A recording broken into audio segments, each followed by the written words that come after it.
মুহাম্মদ সে পাগল হয়ে গেছে, এই পাগলটাকে আমাদের তায়েফ থেকে দূর দূর করে বের করে দাও, তাড়ায়া দাও। যুবকেরা, কিশোরেরা তখন আপনার আমার পয়গম্বরকে দূর দূর করে তাড়ায়া দেওয়ার জন্য কি পন্থা অবলম্বন করেছে জানো?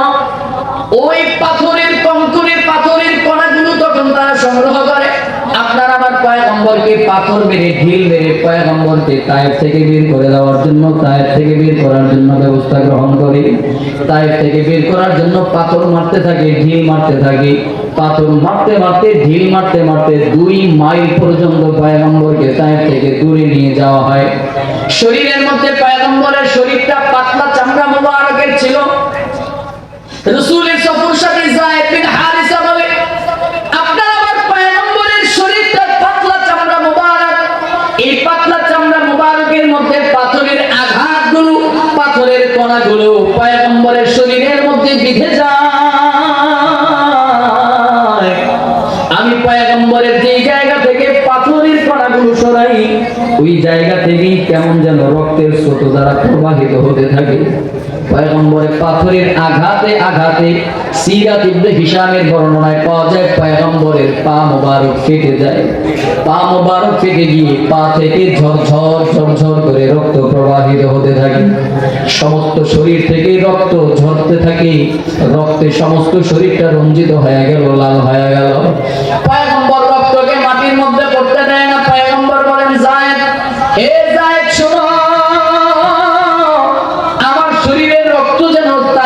মাটির মধ্যে না লাগে, তাহলে মাটি কিন্তু সহ্য করতে পারবে না।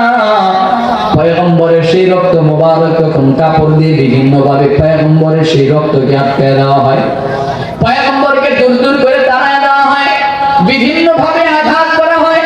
আঘাতে আঘাতে পয়গম্বরকে তায়েফ থেকে 2 মাইল পর্যন্ত দূরে নিয়ে যাওয়া হয়। এরপরে যখন যুবকেরা যখন ফিরে আসলো, আপনার আমার পয়গম্বর মাঝখানে আরো অনেক কথা, অনেক বক্তব্য রয়ে যায়। সংক্ষেপে বলছি, আমার উদ্দেশ্য ভিন্ন, আরেকটু সামনের দিকে অগ্রসর হব। পয়গম্বর আস্তে আস্তে আবার যখন মক্কার দিকে যখন পয়গম্বর রওনা হয়ে গেলেন, যেতে যেতে কর্নুল মানাজিল নামক জায়গা পর্যন্ত, হাজী সাহেব যারা আছে তারা চিনে থাকবেন, তারা জেনে থাকবেন। কর্নুল মানাজিল জায়গা পর্যন্ত পয়গম্বর আসলে ওই সময় আল্লাহর পক্ষ থেকে 2 ফেরেশতা আপনার আমার পয়গম্বরের সামনে হাজির। 1 নম্বরে জিবরাইল, 2 নম্বরে মালাকুল জিবাল। এই 2 ফেরেশতা আপনার আমার পয়গম্বরের খেদমতে হাজির হয়ে যায়। জিবরাইল আলাইহিস সালাতু ওয়াস সালাম এসে ডাক দিয়ে বলেন, পয়গম্বর, আপনার স্বজাতি আপনার সাথে যে রূপ ব্যবহার করেছে, আপনার জাতি আপনার সাথে যেমন আচরণ করেছে, সব আল্লাহ তাআলা দেখেছেন, সব আল্লাহ দেখেছেন। ও পয়গম্বর, আপনি যদি বলেন আল্লাহ তাআলা আমার সাথে মালাকুল জিবাল মানে পাহাড়ের ফেরেশতাকে আল্লাহ দিয়ে দিয়েছেন, পাঠাইছেন। পয়গম্বর, আপনি যদি অনুমতি দেন, আপনি যদি অনুমতি দেন, এই মালাকুল জিবাল ফেরেশতা আপনার জাতিকে আকশাবাইন 2 পাহাড় দিয়ে তাদেরকে চাপা দিয়ে দুনিয়া থেকে বিদায় করে দিবে। আপনি শুধু অনুমতি দেন, শুধু ইশারা দিয়ে দেন। আপনার আমার পয়গম্বরকে মালাকুল জিবাল ডাক দিয়ে ফেরেশতা ডাক দিয়ে বলে, পয়গম্বর, আপনি শুধু অনুমতি দেন, আল্লাহর পক্ষ থেকে আমি আদেশ প্রাপ্ত হয়ে আপনার কাছে আসলাম। আপনি যদি আমাকে অনুমতি দেন, আপনি শুধু আমাকে ইশারা দেন, যদি আপনি আমাকে একটু অনুমতি আর ইশারা একটু যদি আপনি আমাকে দেন, আল্লাহর কসম তাদেরকে 2 পাহাড় দিয়ে তাদেরকে আমি চাপা দিয়ে দুনিয়া থেকে তাদেরকে বিদায় করে দিব। জানো কি বন্ধু, জানো, ওয়া ইন্নাকা লাআলা খুলুকিন আযীম। এই আয়াতের বিষয়টা বুঝাবার জন্য এই কথাগুলো বললাম। আপনার আমার পয়গম্বরের আখলাকটা কেমন আযীম জানো? তোমার আমার পয়গম্বরের আদর্শটা কেমন মহান জানো? পয়গম্বর তখন জবাব দেয়, মালাকুল জিবাল শোনো, হে জিবরাইল শোনো, আমি তো রাহমাতুল লিল আলামিন, আমি তো সাইয়্যিদুল আম্বিয়া, আমি তো আশরাফুল আম্বিয়া, আমি তো খাতামুল আম্বিয়া, আমি তো রাহমাতুল লিল আলামিন। আমি তো মানুষকে কষ্ট দেওয়ার জন্য আসি নাই, আমি কাউকে দুনিয়া থেকে ধ্বংস করে দেওয়ার জন্য আসি নাই। এরা হয়তো আজকে আমাকে চিনে নাই, যার কারণে কারণে আমার কালেমা গ্রহণ করে নাই, আমাকে আঘাত দেওয়ার সাহস করেছে। কিন্তু আমি আল্লাহর কাছে আশাবাদী, আল্লাহ তাআলা এদের ঔরসে এমন কিছু জাতিকে আল্লাহ তাআলা প্রেরণ করবেন, এদের ঔরসে আল্লাহ এমন সন্তান দান করবে যারা আমি পয়গম্বরকে পয়গম্বর হিসেবে স্বীকৃতি প্রদান করবে, যারা আল্লাহকে আল্লাহ হিসেবে স্বীকৃতি প্রদান করবে, যারা ঈমান আনয়ন করবে, কালেমা গ্রহণ করবে। এই মালাকুল জিবাল শোনো, তুমি যদি তাদেরকে দুনিয়া থেকে বিদায় করে দাও, ধ্বংস করে দাও, কে তাহলে কালেমা গ্রহণ করবে? কে আমি পয়গম্বরকে রাসূল হিসেবে মেনে নেবে? আল্লাহর কসম করে বলে যাই, আমি আল্লাহর সন্তুষ্টির আশায় আমি তাদের সব দুঃখ কষ্ট আমি ভুলে গেলাম,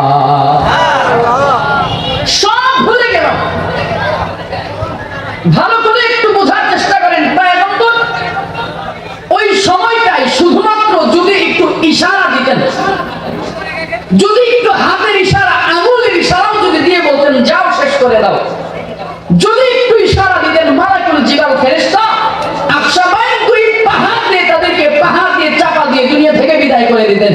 কিন্তু পয়গম্বর বলেন ওয়া ইন্নাকা লাআলা খুলুকিন আযীম, পয়গম্বর প্রতিশোধ দেওয়ার উত্তম পন্থা থাকা সত্ত্বেও পয়গম্বর বলেন আমি তাদেরকে মাফ করে দিলাম। সুবহানাল্লাহ পড়বেন না? বলেন তো, ফেরেশতারা যদি তাদেরকে পাহাড় দিয়ে চাপা দিত, তাদের বাঁচার কোনো ক্ষমতা ছিল? পয়গম্বরকে মারতে মারতে এত রক্তাক্ত করেছেন। হাদিসে বর্ণনায় পাওয়া যায়, আম্মা জান আয়েশা সিদ্দিকা রাদিয়াল্লাহু তাআলা আনহা থেকে বর্ণিত, আম্মা জান আয়েশা সিদ্দিকা বলেন, পয়গম্বর আপনার জীবনের সবচেয়ে বড় কষ্টের সফর কোনটা ছিল? নবীজি বলেন কষ্টের সফর হলো এই ইয়ামুল আকাবা, আকাবার দিনের সফরটা, এই তায়েফের সফরটা ছিল সবচেয়ে বড় কষ্টের সফর। আরেকটু আসতে বলেন না, ভুল হলে ধরায় দিয়েন বাবা। আপনার আমার চরিত্র, আপনার আমার আখলাক হলো, আমাকে একটা থাপ্পড় দিয়েছে, বিনিময়ে তার ভাই ব্রাদার বন্ধু বান্ধব আত্মীয় স্বজন যারা আছে, কোনো না কোনো ভাবে কাউকে না কাউকে মারতেই হবে। যদি মারতে না পারি তো আমার নাম এটা না, আমার নাম সেটা না, এইটা না সেইটা না, পেটের ভাত আমাদের হজম হয় না। আছে না নাই? বলেন এটা সহিহ না মিথ্যা, সঠিক না বেঠিক? এরকম আছে না নাই? আল্লাহ আমাদের বোঝার তৌফিক দান করেন। আরেকটু মহব্বতে পড়েন না আমিন। নারায়ে তাকবীর। আপনাদের আওয়াজ কেমন যেন একটু দমে গেছে, একটু আওয়াজ দিতে পারবেন ইনশাআল্লাহ? নারায়ে তাকবীর। আরেকটু আওয়াজ করে লিল্লাহি তাকবীর। আরেকটু আওয়াজ আমার মুরব্বিরা কয় আমরা আওয়াজ তুমি কি করতে? যাই যে পোলাপানি কয়টা আছে, পোলাপানি একটু আওয়াজ দিচ্ছে, রাগ করতেছেন নাকি? রাগ করতেছেন? তাহলে একটু ভাগ করে একটু আওয়াজ থাকবে, একটু আপনাদের একটু আওয়াজ দিতে হবে। যদি আওয়াজ দিতে পারেন, আওয়াজ আসলে একটু কথা বের হয়, রাগ করবেন না তো? হ্যাঁ, তাহলে একটু তাকবীরটা আরেকবার দিব, একটু দুই ভাবে, একটু মানুষগুলোর একটু ভাগ করে নেই। একদল আছেন বিবাহিত, আরেকদল অবিবাহিত, দেখবে একটু কারা এখানে আওয়াজ বেশি কাদের একটু দেখবো নাকি? রাগ করবেন না তো? আবার আগে কারা আওয়াজ দিবেন, বিবাহিত না অবিবাহিত? আগে বিবাহিতদেরকে, মুরব্বীদেরকে আগে রাখতে হয়, এটা আদব নাকি? আমার মুরব্বী বাবারা বিবাহিতরা রেডি আছেন ইনশাআল্লাহ? নারায়ে তাকবীর বলবো, আপনারা আল্লাহু আকবার বলেন। শুধু বিবাহিতরা রেডি ইনশাআল্লাহ? নারায়ে তাকবীর। মাশাআল্লাহ। এবার অবিবাহিতদের পালা, যুবকরা আছে ইনশাআল্লাহ? আছে ময়দানে চুলামান যুবকরা আছে? নারায়ে তাকবীর। মাশাআল্লাহ। এবার সবাই মিলে একটু আওয়াজ দিতে হবে। বিবাহিত বুঝি না, অবিবাহিত বুঝি না, একটু সবাই মিলে একটু আল্লাহু আকবারে ধরে আওয়াজ তুলতে চাই, সবাই মিলে পারবো ইনশাআল্লাহ? নারায়ে তাকবীর। কোরআন সুন্নাহর আলো, কোরআন সুন্নাহর আলো, নারায়ে তাকবীর। এই আওয়াজ ঠিক মতো দিতে পারবেন ইনশাআল্লাহ? একটু পারবেন? একটু দিতে পারবেন ইনশাআল্লাহ? আফসোসের সাথে বলতে হয়, বড় দুঃখের সাথে বলতে হয়, আজকে আমার বাংলাদেশ ভালো নাই। আজকে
কোনো থাক রাজি আছেন তো ইনশাআল্লাহ?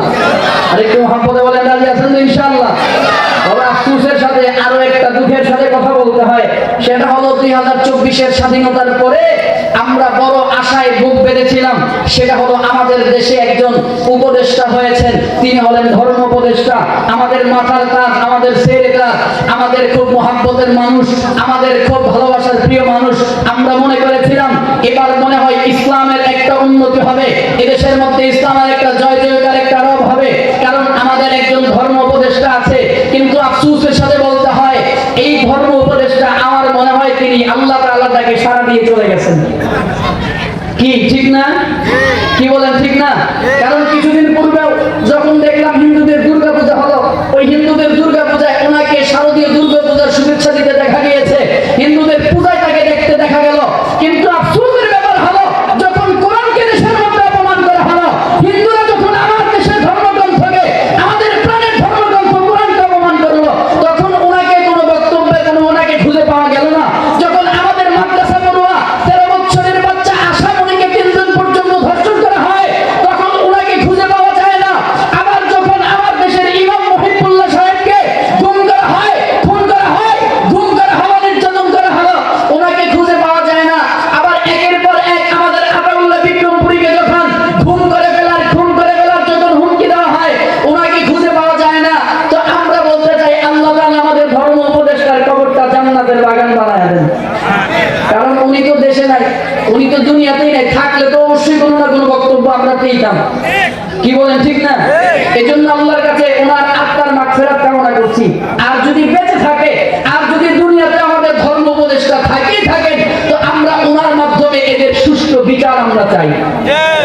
ওনার মাধ্যমে দেশের মধ্যে এই অপকর্মের সুষ্ঠু বিচার আমরা চাই।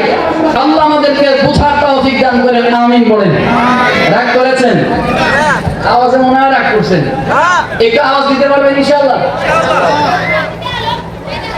আল্লাহ তাআলা আমাদের সবাইকে কবুল আর মঞ্জুর করুন। আর একটু মহব্বতে পড়েন আমিন। তাহলে আপনার আমার পয়গম্বরের আখলাক আদর্শটা কেমন ছিল? ওয়া ইন্নাকা লাআলা খুলুকিন আযীম। যে একটু আমরা যারা দাঁড়ায় আছি, বসার সুযোগ থাকলে আমরা বসে যাবো ইনশাআল্লাহ, এই পাশে জায়গা আছে।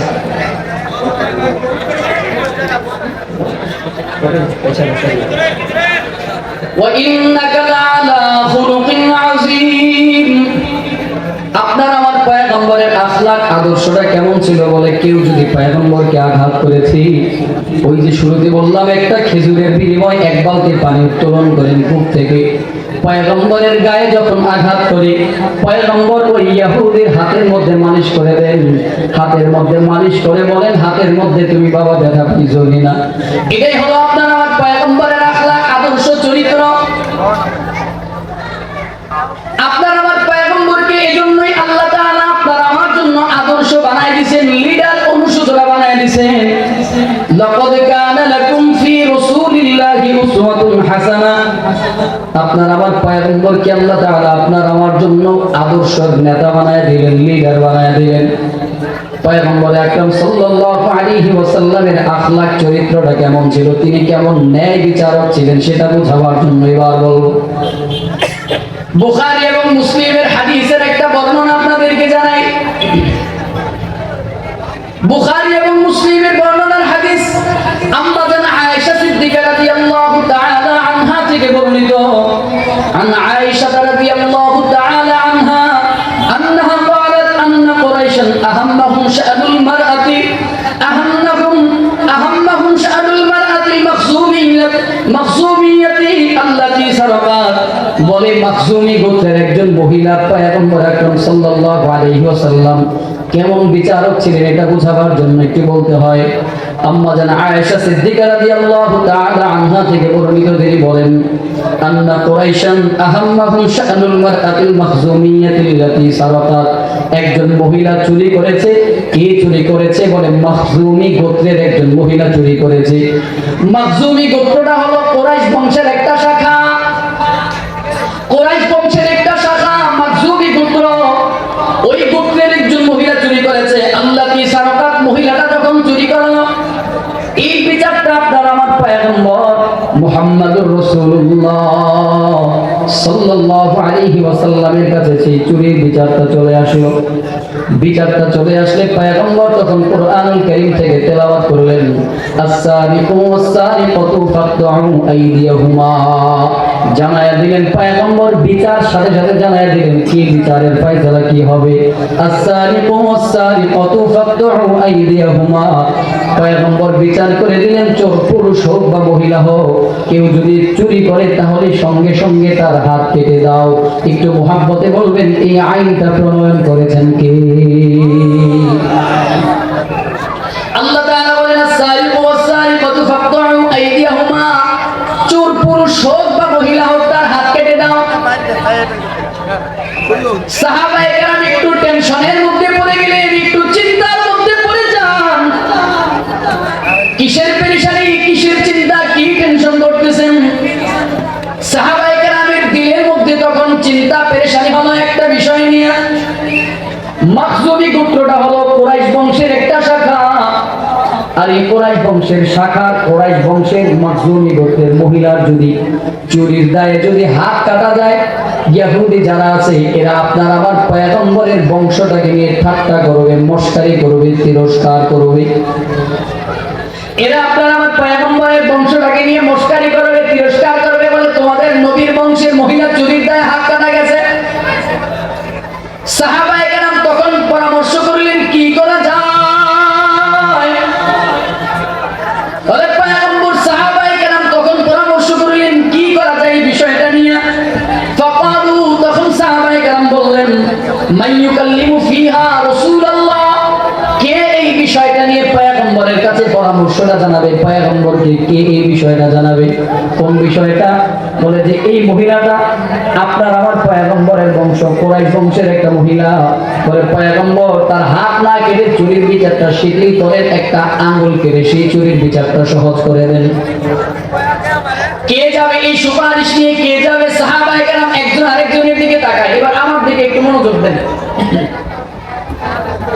পয়গম্বর চুরির বিচার করেছেন, কেমন বিচার করতেন, কেমন বিচারক কেমন ছিলেন? একজন আরেকজনের দিকে তাকায়, এক সাহাবী আরেক সাহাবীর দিকে তাকায়, কে যাবে পরামর্শ নিয়ে? বড় বড় সাহাবীরা সেখানে মজমার মধ্যে উপস্থিত, মজলিসের মধ্যে বসা। আবু বকর, ওমর, উসমান, আলী সবাই বসা আছেন, কিন্তু কেউ যাওয়ার জন্য কেউ সাহস করে না। একজন আর একজনের দিকে তাকায়, বলে তুমি যাও, বলে তুমি যাও, সে বলে তুমি যাও, সে বলে তুমি যাও। কেউ যাওয়ার জন্য রাজি হয় না, যাওয়ার জন্য সাহস করে না। তখন একজন সাহাবী বলেন, আরে আমরা তো বোঝের মানুষ, বড় মানুষ, আমরা যদি রাসূলের কাছে সুপারিশ নিয়ে যাই পয়গম্বর আমাদের প্রতি রাগ করবেন, রাগান্বিত হবেন। একটা কাজ করব, আমাদের পরিবর্তে ছোট একটা বাচ্চাকে পাঠায় দাও, যাকে পাঠালে পয়গম্বর রাগ করবে না, যে বুঝে না। তো এমন কে আছে কাকে পাঠানো যায়? পয়গম্বরের একটা নাতি ছিল, নাম তার উসামা। হিব্বু রাসূলুল্লাহ, তাকে রাসূল খুব ভালোবাসতেন। উসামাকে পয়গম্বর বড় মুহাব্বত করতেন, ভালোবাসতেন। উসামাকে পয়গম্বর কেমন করে? পয়গম্বরের নাতি, ওই যে রাসূলের একজন পালক পুত্র, নাম তার যায়েদ বিন হারিসা। ওই যায়েদ বিন হারিসা রাদিয়াল্লাহু তাআলা আনহুর সন্তান হলো উসামা। এই উসামাকে পয়গম্বর বড় মুহাব্বত করতেন, বড় ভালোবাসতেন, পয়গম্বর বড় আদর করতেন। উসামাকে তখন বুঝায়া পাঠায় দেওয়া হলো, যাও উসামা তুমি তোমার দাদাকে এই বিষয়টা বুঝায় বলো। সাহাবায়ে কেরামের পরামর্শ অনুযায়ী উসামা তখন পয়গম্বরের কাছে গিয়ে বিষয়টা বুঝায় বললেন। যেই যে ব্যাপারগুলো সাহাবায়ে কেরাম বুঝায় দিলেন, সেই বিষয়ে গিয়ে জানায় দিলেন। উসামা সেই ব্যাপারগুলো পয়গম্বরকে জানালে পরে পয়গম্বর হাদিসের গল্প শোনায়, হাদিসের ইবারতটুকু আপনাদেরকে জানাচ্ছি। পয়গম্বর তখন এক বর্ণনায় পাওয়া যায়, পয়গম্বর তখন বসা থেকে দাঁড়ায় গেলেন, চেহারার মধ্যে একটা রাগের একটা ছাপ চলে আসলেন, রাগান্বিত অবস্থায় চেহারার মধ্যে চলে আসলো। পয়গম্বর তখন সাহাবায়ে কেরামদেরকে ডাক দিয়ে বলেন, ও সাহাবীরা শোনো, আমি জানি তোমরাই উসামাকে আমার কাছে পাঠাইছো, তোমরাই উসামাকে আমার কাছে পাঠাইছো, কারণ উসামার সেই বুধ শক্তি নাই আমার কাছে কাছে আসার মতো সেই পরামর্শ বুধ শক্তি দ্বারা এখনো পর্যন্ত হয় নাই। পয়গম্বর তখন দাঁড়ায়া খুতবা দেওয়া শুরু করলেন, ভাষণ দিতে শুরু করলেন সাহাবীদেরকে উদ্দেশ্য করে। পয়গম্বর আকরাম সাল্লাল্লাহু আলাইহি ওয়াসাল্লাম তখন ভাষণ দিচ্ছেন, সাহাবীরা শোনো, আমার পূর্বে আল্লাহ তাআলা অনেক জাতিকে আল্লাহ তাআলা আযাব দিয়েছেন, গজব দিয়েছেন, অনেক জাতিকে আল্লাহ তাআলা আযাব গজব দিয়েছেন। কেন আযাব গজব দিয়েছেন, কি কারণে সেই আযাব গজব দিলেন? পয়গম্বর বলেন, এই আযাব আর গজব দেওয়ার একটা কারণ হলো, আমার পূর্বে যারা বিচারক ছিল, আমার পূর্বের জাতি যারা ছিল, তারা যখন বিচারক ছিল, তারা যখন বিচার করত, কি বিচার করত জানো? এরা বিচার করত, যখন কোনো অপরাধী কোনো অপরাধ করত, ওই অপরাধী যদি শরীফ গোত্রের কোনো ব্যক্তি হতো, মানে ভদ্র গোত্রের কোনো কেউ হতো, অথবা ওই অপরাধী যদি কোনো বড় ব্যক্তি হতো, কোনো নামি দামি কোনো ব্যক্তি হতো, তো ওই অপরাধের তখন বিচার করা হতো না, তাকে মাফ করে দেওয়া হতো। আর বিচারক বিচার করতো কিভাবে? কোনো অপরাধী যদি কোনো দুর্বল ব্যক্তি হতো, কোনো দায়িক ব্যক্তি হতো, ওই দুর্বল ব্যক্তির বিচারটা আরো বেশি শক্ত পরিমাণে সেই বিচারটা তারা করতো। আর এই কারণে আল্লাহ তাআলা তাদের উপরে অনেক আযাব আর গজব দিয়েছেন। আচ্ছা, একটু মুহাব্বতে বলবেন, এরকম বিচারক আমাদের সমাজে, আমাদের দেশে আছে না নাই? আমার কথা কি বুঝতেছেন? পয়গম্বর তখন বলতেছেন, আরেকটু মনোযোগ দিয়ে বুঝেন, এরপরে বলবো। মনোযোগ দিয়ে একটু বুঝেন, তারপরে হাদিসের অনুবাদটুকু আপনাদেরকে জানাই। নবীজি সাল্লাল্লাহু আলাইহি ওয়াসাল্লাম বলেন, আমার পূর্বে অনেক জাতি ছিল, এদেরকে আল্লাহ তাআলা আযাব দিয়েছেন, গজব দিয়েছেন। এর একটা কারণ হলো, এরা যখন বিচার করত চেহারা দেখা, সাইদারি করত, চেহারা দেখা বিচার করত। মানে বিচার করত এইভাবে, অপরাধী যদি কোনো বড় ব্যক্তি হতো, কোনো নামি দামি ব্যক্তি হতো, তো তাদের বিচার হতো না, বিচার মাফ হয়ে যাইত। আর অপরাধী যদি কোনো দুর্বল ব্যক্তি হতো, তার ঘাড়ের মধ্যে ঠাইসা ধইরা আরো বেশি শক্ত বিচারটা তখন দ্বারা করত। পয়গম্বর বলেন, খবরদার, সাবধান। রাসূল করিম সাল্লাল্লাহু আলাইহি ওয়াসাল্লাম তখন বলেন, লাউ আন্না ফাতিমাতা বিনতে মুহাম্মদ, লাউ আন্না ফাতিমাতা বিনতে মুহাম্মদ সারাকাত লাকাতাতু ইয়াদাহা। আল্লাহু আকবার বলেন না?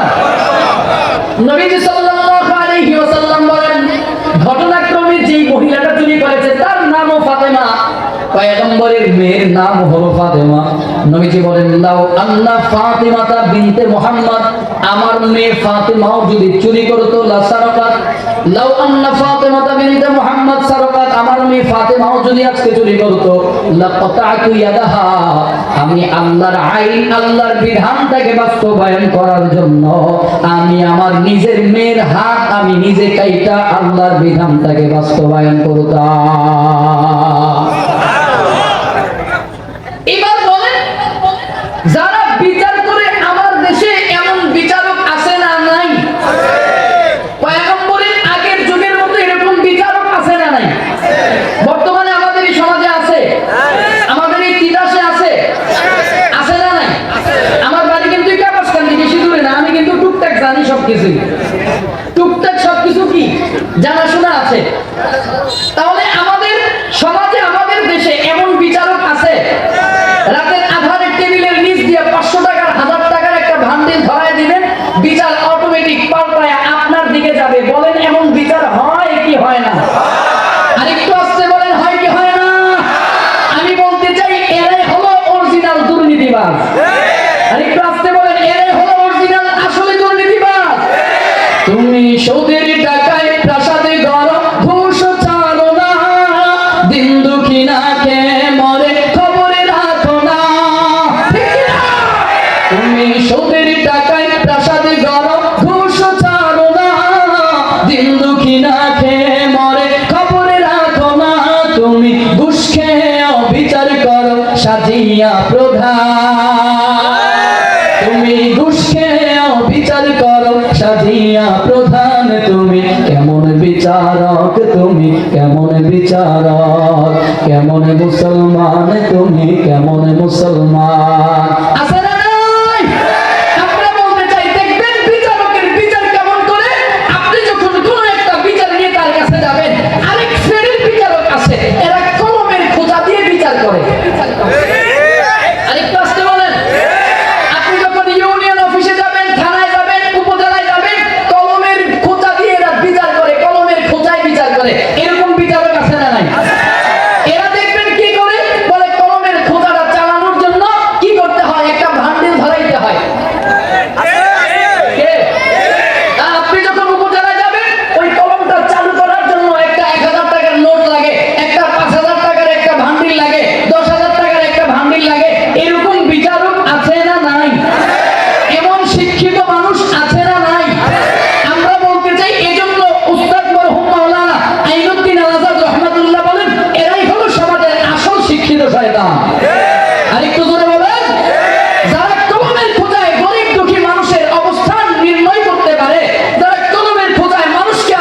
শয়তান? ওরা হলো দেশের লাগি মহামারীর মতন, ফাইলে কলম ঠেকাইয়া চালায় তারা নির্যাতন। ঘুষের টাকায় ওদের ভুরি, ঘুষের টাকায় ওদের ভুরি করে যে টানটান। ওরা শিক্ষিত শয়তান, ওরা শিক্ষিত শয়তান, ওরা শিক্ষিত শয়তান, ওরা শিক্ষিত শয়তান। দুর্নীতির একরায় বসে জাহির করে জ্ঞান, কলম দিয়ে কামায় টাকা আবার ধরে সাধুর ভান। ওরা শিক্ষিত শয়তান, ওরা শিক্ষিত শয়তান। ঠিক না? পয়গম্বর বলেন, লাউ আন্না ফাতিমাতা বিনত মুহাম্মদ সারাকাত লাকাতাতু ইয়াদাহা। পয়গম্বর আকরাম সাল্লাল্লাহু আলাইহি ওয়াসাল্লাম বলেন, আমার মেয়ে ফাতেমাও যদি চুরি করত, আল্লাহর বিধান, আল্লাহর আইন, আল্লাহর হুদুদটাকে বাস্তবায়ন করার জন্য আমি আমার নিজের মেয়ের হাত নিজে কাইটা আইনটা বাস্তবায়ন করতাম। আমার দেশের বিচারকেরা বিচার করে, আপনি আমিও বিচারে অংশগ্রহণ করি। বিচার মানে তাল গাছ আমার। হ্যাঁ, এই বিচারক এমন বিচার চানেওয়ালা মানুষকে আল্লাহ হেদায়েত দান করুক, আমিন পড়েন। তাহলে আপনার আমার পয়গম্বর, আপনার আমার আদর্শ নেতা লিডার কোন দিকে? বিচারকের দিকেও। পয়গম্বর যেমন বিচার করেছেন, আপনি আমিও সেই দিকে তাকায়া পয়গম্বরের মতো করে বিচারক হওয়া লাগবে। রাজি আছেন ইনশাআল্লাহ? লাকাদ কানা লাকুম ফি রাসূলিল্লাহি উসওয়াতুন হাসানাহ লিমান কানা ইয়ারজুল্লাহ ওয়াল ইয়াউমাল আখিরা ওয়া যাকারাল্লাহা কাসীরা। জানো কি বন্ধু, জানো তোমার আমার পয়গম্বর তোমাকে আমাকে জাহান্নামের আগুন থেকে বাঁচাবার জন্য দুনিয়াতে কেমন কষ্ট করে গেছেন। এ বাবা একটু মনোযোগ দাও। 5 মিনিট সময় আমার হাতে আছে, আর 10টা মিনিট সময় আপনাদের কষ্ট দিব। আর 5 থেকে 10 মিনিট সময় একটু আপনাদের বিরক্ত করব। এই 5-10 মিনিট সময় একটু আমার দিকে মনোযোগ দেন। দিল থেকে একটু কথাগুলো এবার বোঝার চেষ্টা করবেন রে বাবা, দিল থেকে বোঝার চেষ্টা করেন।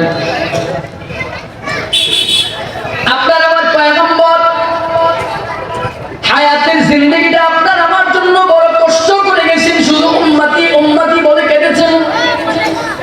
উম্মতকে জাহান্নামের আগুন থেকে বাঁচাবার জন্য পয়গম্বরের বড় কষ্ট, বড় মেহনত। পয়গম্বরকে যে যতই আঘাত করুক না কেন, পয়গম্বর কোনো প্রতিবাদ করেন নাই। আল্লাহর সন্তুষ্টির জন্য মাফ করে দিয়েছেন, সব কিছু ক্ষমা করে দিয়েছেন। আপনার আমার পয়গম্বর হায়াতের জিন্দেগির এই 63 বছরের জিন্দেগিটা আপনাকে আমাকে জাহান্নাম থেকে বাঁচাবার জন্য মেহনত করে গেছেন। শুধু কি দুনিয়ার জিন্দেগিতেই কেঁদেছেন? না না বাবা, শুধু দুনিয়ার জিন্দেগিতেই না। পয়গম্বর বর্তমানে শুয়ে আছেন ওই যে রওজাতুল আতহার মদিনার মধ্যে শুয়ে শুয়ে কাঁদেন। এখনো শুয়ে শুয়ে কাঁদেন আমার উম্মত উম্মতি। এখনো মদিনায় শুয়ে শুয়ে কাঁদেন আমার উম্মত, আমার উম্মত, আমার উম্মত। শুধু কি মদিনায় শুয়ে শুয়ে কাঁদবেন? না রে বাবা, শুধু মদিনাতে শুয়ে শুয়ে উম্মতের জন্য কাঁদেন না। হাদিসের বর্ণনায় পাওয়া যায়, কিয়ামত যখন সংগঠিত হয়ে যাবে, কিয়ামত যখন সংগঠিত হয়ে যাবে, মানুষগুলোকে যখন হাসরের ময়দানে আল্লাহ তাআলা উত্তোলন করবেন, হাদিসের ইবারতটুকু আপনাদেরকে জানাই। পয়গম্বর বলেন, আল্লাহ পাক রব্বুল আলামিন সর্বপ্রথম আমাকে মাটি থেকে উত্তোলন করবেন। হাসরের ময়দানে প্রথম আমাকে উঠাবেন। ওই হাসরের ময়দানে পয়গম্বর যখন উত্তোলন করবেন, পয়গম্বরকে যখন উঠানো হবে, পয়গম্বর তখন দেখবেন পুরো হাসরের ময়দান খালি, নাই কেউ নাই, শুধু পয়গম্বর একা। তখন পয়গম্বর চোখের পানি ছেড়ে দিয়ে কান্না করে দিবেন, আর ডাক দিয়ে বলবেন, আল্লাহ আমাকে না দেখায় বুঝি আমার উম্মতের বিচারের ফয়সালা করে দিয়েছো। আমাকে না দেখায় বলে হয় তুমি আমাকে বিচারের ফয়সালা করে দিয়েছো, আমাকে না জানায় আমার উম্মতকে জাহান্নামে দিয়েছো। আল্লাহ আল্লাহ তোমার ইজ্জতের কসম করে বলি, আমার একটা উম্মত যদি আজকে জাহান্নামে যায়, আমি কিন্তু তোমার জান্নাতে প্রবেশ করব না। আল্লাহ তাআলা তখন বলবেন, হাবিব আমার, আপনি শান্ত হন, আপনি ঠান্ডা হন। এখনো আমি কাউকে মাটি থেকে উঠাই নাই, শুধুমাত্র আপনাকে উঠাইলাম। আপনাকে না দেখে আপনার উম্মতের কোনো বিচারের ফয়সালা আমি করব না। আপনাকে না জানায় আমি আপনার উম্মতের কোনো ফয়সালা আমি করব না। ও বন্ধুরা, কখনো পয়গম্বর উম্মতি উম্মতি বলে কাব্যে শেষ করে দিচ্ছি 2টা মিনিট। আল্লাহ পাক রব্বুল আলামিন সূরা হুদের 102 নম্বর 105 নম্বর আয়াতে কারিমার মধ্যে বলেন, ইয়াউমা ইয়াতি লা তাকাল্লামু নাফসুন ইল্লা বিইذনি ফামিনহুম শাকিয়্যুন ওয়া সাঈদ। আল্লাহ পাক রব্বুল আলামিন বলেন, ওই হাশরের ময়দানটা কেমন কঠিন হবে, হাশরের ময়দানটা কেমন ভয়ঙ্কর হবে। ফামিনহুম শাকিয়্যুন ওয়া সাঈদ, মানুষগুলো সেদিন 2টা দলে বিভক্ত হয়ে যাবে। একটা দল হবে শাকিয়্যুনের অন্তর্ভুক্ত, আরেকটা দল হবে সাঈদের অন্তর্ভুক্ত। শাকিয়্যুন হলো যারা পুরা কপাইল্লা, যারা দুর্ভাগা, এক কথায় এরা হবে জাহান্নামী। আর সাঈদ যারা, এরা হবে সৌভাগ্যবান, এক কথায় এরা হবে জান্নাতি। আল্লাহ পাক রব্বুল আলামিন এই আয়াতে কারিমার মধ্যে বলেন, ইয়াউমা ইয়াতি লা তাকাল্লামু নাফসুন ইল্লা বিইذনি, লা তাকাল্লামু নাফসুন ইল্লা বিইذনি, কেউ কোনো কথা বলতে পারবে না আল্লাহর অনুমতি ছাড়া। আল্লাহর অনুমতি ব্যতীত কেউ কোনো কথা বলার সাহসটাও পাবে না। এই আয়াতের ব্যাখ্যায় হাদিসের কিতাবের মধ্যে পাওয়া যায়, তাফসীরের কিতাবে পাওয়া যায়। এই আয়াতের ব্যাখ্যায় পয়গম্বর আকরাম সাল্লাল্লাহু আলাইহি ওয়াসাল্লাম বলেন, হ্যাঁ হ্যাঁ, সেদিন নবী পয়গম্বরেরা কথা বলবে, তবে আল্লাহর অনুমতি সাপেক্ষে কথা বলবে। আল্লাহর অনুমতি নিয়ে নবী পয়গম্বরেরা কথা বলবে। 2টা মিনিট সময় পয়গম্বর আকরাম সাল্লাল্লাহু আলাইহি ওয়াসাল্লাম হাদিসের ভাষায় জানিয়ে দেন, বলে এই আয়াতের ব্যাখ্যায় পাওয়া যায়, বলে আল্লাহর পয়গম্বরেরা, নবী পয়গম্বরেরা সেদিন কথা বলবেন আল্লাহর অনুমতি নিয়ে। তবে নবী পয়গম্বরেরা কি বলবে জানো? ইয়াকুলু আদম সাফিউল্লাহি আলাইহিস সালামু নাফসি ওয়া ইয়াকুলু নূহ নাজিহুল্লাহি আলাইহিস সালামু নাফসি ওয়া ইয়াকুলু ইউসুফ সিদ্দিকুল্লাহি আলাইহিস সালামু নাফসি ওয়া ইয়াকুলু মূসা কালিমুল্লাহি আলাইহিস সালামু নাফসি ওয়া ইয়াকুলু ইব্রাহিম খলিলুল্লাহি আলাইহিস সালামু নাফসি ওয়া ইয়াকুলু ঈসা রূহুল্লাহি আলাইহিস সালামু নাফসি ফায়াকুলু রাসূলুনা ফায়াকুলু শাফিউনা ফায়াকুলু হাবিবুনা ইয়া রাব্বি উম্মতি উম্মতি। আল্লাহু আকবার বলেন না। পয়গম্বর আকরাম সাল্লাল্লাহু আলাইহি ওয়াসাল্লাম বলেন, হাদিসের ব্যাখ্যায় পাওয়া যায়, এই আয়াতের তাফসীরে পাওয়া যায়, ওই দিন নবী আলাইহিমুস সালাম যারা আছেন, এক কথায় আদম নবী থেকে শুরু করে ঈসা রূহুল্লাহ পর্যন্ত সব নবী পয়গম্বরেরা সেদিন বলবেন ওই হাশরের ময়দানে, সব নবী পয়গম্বরেরা মুজরিমের মতো আল্লাহর কাছে কেঁদে কেঁদে বলবেন, আল্লাহ আমাকে বাঁচাও, আমাকে বাঁচাও। ঈসা নবী বলবেন, আল্লাহ আমাকে বাঁচাও। নূহ নবী বলবেন, আল্লাহ আমাকে বাঁচাও। আদম সফিউল্লাহ বলবেন, আমাকে বাঁচাও। ইব্রাহিম খলিলুল্লাহ বলবেন, আমাকে বাঁচাও। জানো কি বন্ধু, জানো ওই দিন তোমার আমার পয়গম্বর কি বলবেন জানো? তোমার আমার পয়গম্বর সেদিন নিজের কথা নয়, তোমার আমার পয়গম্বর সেদিন মা বাবার কথাও নয়, তোমার আমার পয়গম্বর সেদিন স্ত্রী সন্তানদের কথাও নয়, তোমার আমার পয়গম্বর সেদিন আত্মীয় স্বজনের কথাও নয়, সেই দিন বন্ধু বান্ধবের কথাও নয়। আপনার আমার হাবিবের জবান থেকে ওই দিন একটাই আওয়াজ, ইয়া রাব্বি উম্মতি, আল্লাহ আমার উম্মতকে বাঁচাও, আমার উম্মতকে বাঁচাও, আমার উম্মতকে বাঁচাও। আল্লাহ আমার উম্মতকে বাঁচাও, আমার উম্মতকে বাঁচাও, আমার উম্মতকে বাঁচাও। একটু মুহাব্বতের সাথে আওয়াজ করে বলবেন, ওই মায়ার নবীর প্রতি আপনার আমার মুহাব্বত, ভালোবাসা আছে না? না আছে তো ইনশাআল্লাহ। রাসূল এজন্য বলেছেন, লা ইউমিনু আহাদুকুম হাত্তা আকুনা আহাব্বা ইলাইহি মিন ওয়ালিদিহি ওয়া ওয়ালাদিহি ওয়ান নাসি আজমাইন। নবীজি সাল্লাল্লাহু আলাইহি ওয়াসাল্লাম বলেন, ততক্ষণ পর্যন্ত পরিপূর্ণ ঈমানদার হতে পারবে না যতক্ষণ পর্যন্ত দুনিয়ার সব মানুষ, মা বাবা, এমনকি নিজের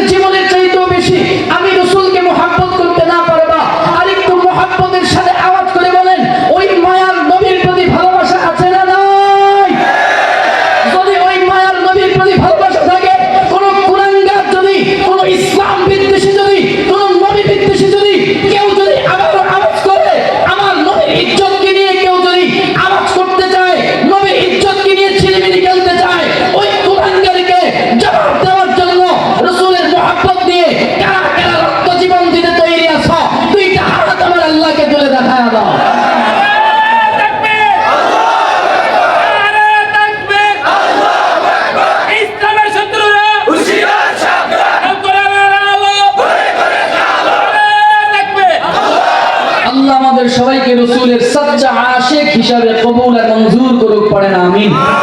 অনেক কথা বললাম, কথার মধ্যে যদি ভুল ত্রুটি থাকে ক্ষমা সুন্দর দৃষ্টিতে দেখবেন। আমার বাড়ি যেহেতু এলাকায়, আমি আপনাদের সন্তান, আমি আপনাদের কাছে দোয়ার আরজিটা একটু, আবেদনটা একটু, অধিকারটা বেশি খাটাইতে পারি, কারণ নারায়ণদিয়া, নারায়ণপুর আর কাপাসকান্দি বেশি দূর না, একটা চোখ পাড়ি দিলে গ্রামের এই মাথা সেই মাথা। এই জন্য আমি আপনাদের সন্তান, আপনাদের কাছে দোয়া চাই, আপনাদের কাছে ভালোবাসা চাই। না আমার মুখতারাম, আমার মুরব্বি চলে আসতেন, এমনিতে হুজুরে বসা রেখা, ছোটবেলায় যাদের নাম শুনতাম ওনারা এখানে বসা, ওনারা হুজুরে বসায় রেখার গজলের আবদার করেন না। ইনশাআল্লাহ আল্লাহ হায়াতে বাঁচাইলে, আল্লাহ যদি হায়াতে বাঁচায় ভবিষ্যতে কোনো এক সময় ইনশাআল্লাহ।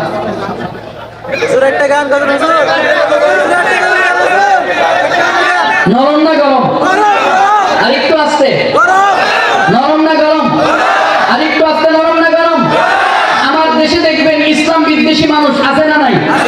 আবার দেখবেন ইসলামের মধ্যেও কিছু মানুষ আছে, ইসলামের মধ্যেও কিছু ব্যক্তি আছে যারা কি করে, এরা নিজেদেরকে পীর দাবি করে মুসলিম মুসলমানদের ঈমানগুলোকে বিষাক্ত সাপের ন্যায় ছোবল দিয়ে দিয়ে শেষ করে দিতে যায়। এরকম কিছু পীর সমাজের মধ্যে আছে না নাই? এরকম ভণ্ড পীর দেশের মধ্যে আছে না নাই? এরা খাজার নাম দিয়ে মাজার করে মানুষগুলোকে বেঈমান বানাইতে চায়, আছে না নাই? খাজার নামে মাজার করে দেখায় যারা খাজার শান, দিনে করে ভণ্ডামি আর রাত্রে মারে গাজায় টান। আরেকটু আস্তে বলেন, আছে না নাই? যদি পীর যদি করতে হয় বানিয়াপাড়া দরবারের মধ্যে চলে যাও, যদি পীর করতে হয় সারসিনায় চলে যাও, পীর করতে হয় উজানি চলে যাও, পীর করতে হয় চরমনায় চলে যাও, যাদের কাছে গেলে আল্লাহওয়ালা হয়ে ফিরে আসবা।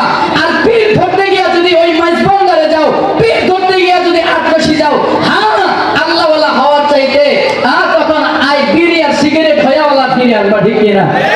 আল্লাহ আমাদের বুঝার তৌফিক দান করেন, আমিন পড়েন। খাজার নামে মাজার করে দেখায় যারা খাজার শান, দিনে করে ভণ্ডামি আর রাত্রে মারে গাজায় টান, দিনে করে ভণ্ডামি আর রাত্রে মারে গাজায় টান।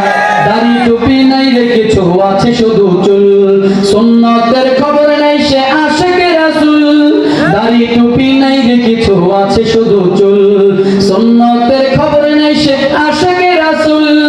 মাজারে সারা বেলা চলে ওই নারীর মেলা, ঠিক কিনা? মাজারে সারা বেলা চলে ওই গাজার মেলা, দেখলে যায় না চেনা মানুষ নাকি হনুমান। দিনে করে ভণ্ডামি আর রাত্রে মারে গাজায় টান, দিনে করে ভণ্ডামি আর রাত্রে মারে গাজায় টান। একটু সবাই নিয়ে শেষ আর একটু গাইতে চাই, একসাথে সবাই মিলে গাইতে হবে। আমি যখন বলবো দিনে করে ভণ্ডামি, আপনাদের বলতে হবে রাত্রে মারে গাজায় টান। পারবেন তো ইনশাআল্লাহ? সবাই মিলে একসাথে গাইতে হবে, যেহেতু কইছেন এর জন্য সবাইও গাইবেন। খাজার নামে মাজার করে দেখায় যারা খাজার শান, দিনে করে ভণ্ডামি আর, দিনে করে ভণ্ডামি আর, দাড়ি টুপি নাই রে কিছু আছে শুধু চুল, সুন্নতের খবর নাই সে আশিকে রাসূল। নামাজ রোজার ধারদানি না পর্দা সে তো নাই, মুরিদেরা সিজদা করে ভণ্ড পীরের পায়। মাজারে সারা বেলা মাজারে যাবে যারা, তারা হবে সর্বহারা, আমল সব ধ্বংস হবে, থাকবে না তাদের ঈমান। দিনে করে ভণ্ডামি আর, সবাই দিনে করে ভণ্ডামি আর। রাগ করবেন না তো? আর একটু বলবো, রাগ করবেন না তো? ওরে লেংটা বাবার মতো কত ভণ্ড বাবা আছে, আছে না নাই? দুর্গন্ধে যায় না থাকা গেলে তাদের কাছে, লেংটা বাবার মতো কত ভণ্ড বাবা আছে, দুর্গন্ধে যায় না থাকা গেলে তাদের কাছে। লেংটা পীরের মুরিদ যারা, তারা হবে ঈমান হারা, ঠিক কিনা? ভণ্ড পীরের মুরিদ যারা, তারা হবে ঈমান হারা, আমল সব ধ্বংস হবে, থাকবে না তাদের ঈমান। দিনে করে ভণ্ডামি আর, দিনে করে ভণ্ডামি আর রাত্রে মারে গাজায় টান, দিনে করে ভণ্ডামি আর রাত্রে কি মারে, সবাইকে জোরে বলতে হবে। অনেক কথা বললাম, কষ্ট পেয়ে থাকলে মাফ চাই, মাফ করে দিয়েন। আমার জন্য দোয়া করবেন, আমি আপনাদের জন্য দোয়া করি। আসসালামু আলাইকুম ওয়া রাহমাতুল্লাহি ওয়া বারাকাতুহু।